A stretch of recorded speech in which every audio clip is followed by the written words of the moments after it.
Ամենավտանգավոր մարդու կարգավիճակային կարգավիճակն է, երբ որ մարդը ամեն բան արդեն գիտի։ Երբ որ մարդը արդեն ամեն բան հասկացել է եւ արդեն իր իսկ որոշումները ունի։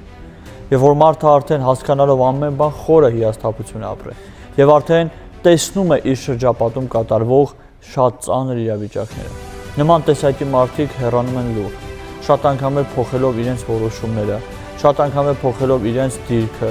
իրենց մոտեցումները, իրենց հայացքները։ Գիտեք, երբ որ մարդը մոտիկ է ընդունում մարդկանց, թողում է մոտ եւ վստահում է մարդկանց, բայց մեկ օր տեսնում է, որ այն մարդիկ անկեղծ չպատասխանեցին իր ունեցած անկեղծությանը։ Անկեղծ չպատասխանեցին իր նվիրմանը։ Նման տեսակի մարդիկ շատ մեծ ցավ են ապրում այս աշխարհում։ Սիրելիս, ուզում եմ քեզ ասեմ, եթե դու հայտնվել ես այս կարգավիճակում,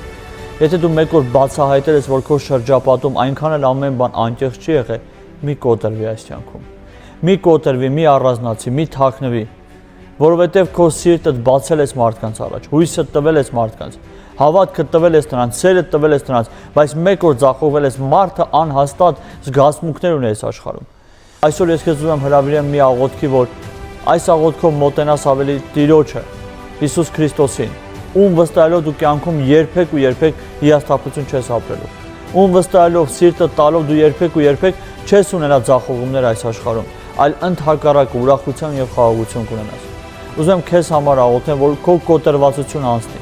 Տեր Հիսուս, ես քեզ շնորհակալ եմ այս օրվա համար, Տեր։ Շնորհակալ եմ ամեն լսողի համար, Հայր։ Ես աղոթում եմ, որ մարդկանց կյանքում ամեն հիասթափությունը, կոտրվածությունը հեռանա, եւ թող քո անունով խաղաղություն գա, եւ թող քո անունով ամեն հիասթափությանդ վրա հույս առաջանա։ Հիսուս Քրիստոս, քո սուրբ անունով ենք հռչակում։ Եվ ամեն լսողին մաղթում ենք օրհնություն եւ խաղաղություն, ամեն։